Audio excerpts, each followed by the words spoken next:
Olá, me chamo Isadora Sá, sou brasileira, graduanda em Direito pela Universidade Federal do Piauí e trago à baila um assunto que é extremamente relevante e, portanto, precisa ser debatido. Bem, é de notório conhecimento que, com o advento das novas técnicas e tecnologias na área da saúde, uma série de novas circunstâncias sociais, mas especialmente jurídicas, passaram a fazer parte da realidade global. Nesse sentido, tem-se a presente pesquisa, a qual busca analisar qual a responsabilidade dos profissionais da saúde nos casos em que o paciente ele fora diagnosticado com uma patologia genética de cunho hereditário e expressamente não consente com a passagem desse diagnóstico para a sua família, que, diga-se, pode vir a ser acometida pela enfermidade em comento. Vê-se, portanto, a formação de um dilema extremamente complexo que precisa ser analisado com cautela.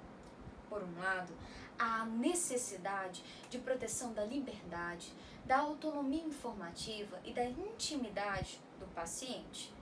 Por outro, tem-se o dever de salvaguarda dos interesses existenciais daquela família. Diga-se, a vida, a saúde, dentre outros preceitos.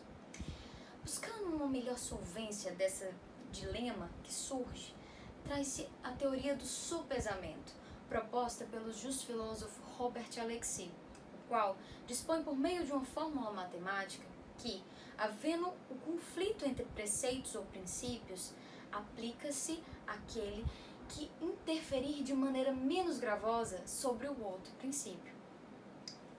Vale ressaltar, nesse sentido, que esse preceito, portanto, ele teria uma prevalência.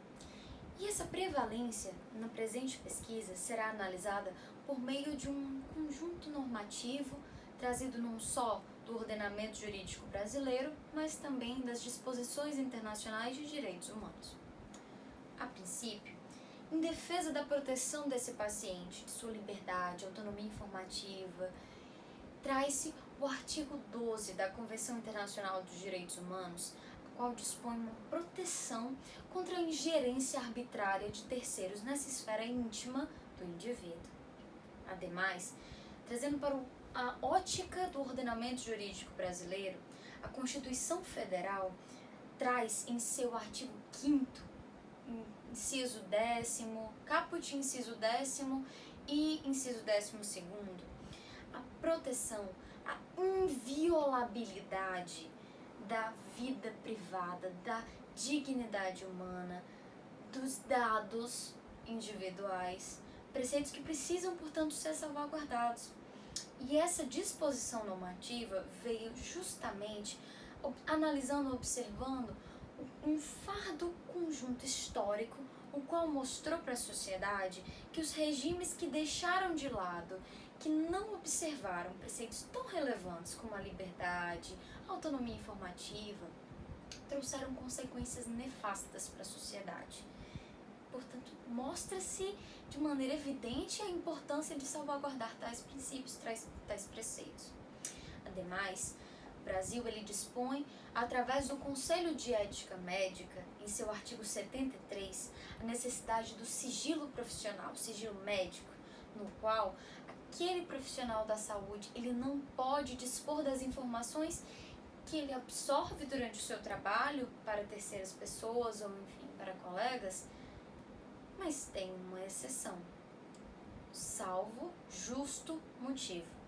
A partir dessa expressão específica, introduzo a defesa da necessidade de passar aquela informação para a família. Que motivo seria mais justo que a defesa da vida e da saúde de alguém? O princípio fundamental vida, trazido na Convenção Internacional dos Direitos Humanos em seu artigo 3º, é um preceito essencial e que precisa ser analisado acima dos demais.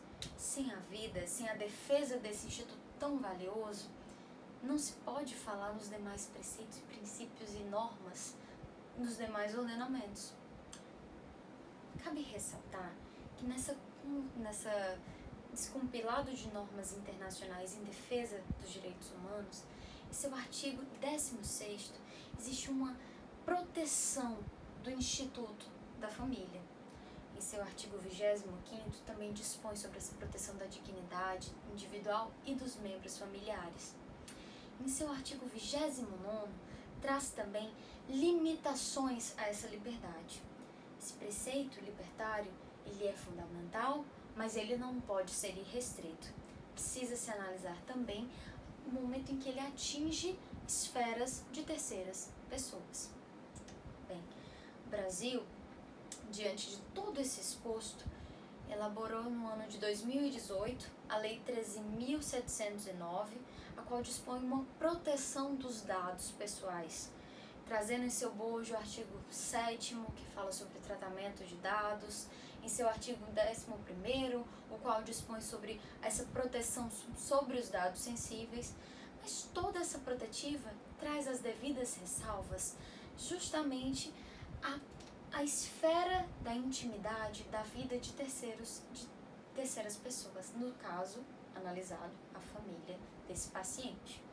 Assim, diante de todo o exposto, a pesquisa caminha para o entendimento de que o profissional da área da saúde, analisando esse sopesamento de preceitos, deve, portanto, informar a família com relação à patologia daquele paciente, aquela patologia genética de cunho hereditário, para que essa família possa tomar as precauções cabíveis a partir de então, quer seja a gerações futuras, análise sobre as gerações futuras, por meio, por exemplo, de fertilização in vitro, para garantir que tais não sejam acometidos, por exemplo, por tal patologia, ou mesmo buscar o tratamento adequado para que garantam uma longevidade. Nesse sentido, portanto, é fundamental que esse profissional tome essa devida cautela de repasse informativo. Esse dever informativo, também previsto na Constituição Federativa Brasileira, em seu artigo 5º, portanto, mostra, de certa forma, a relevância do ponto e a necessidade da questão do documento. Desse modo, eu agradeço a atenção de todos. Um grande abraço.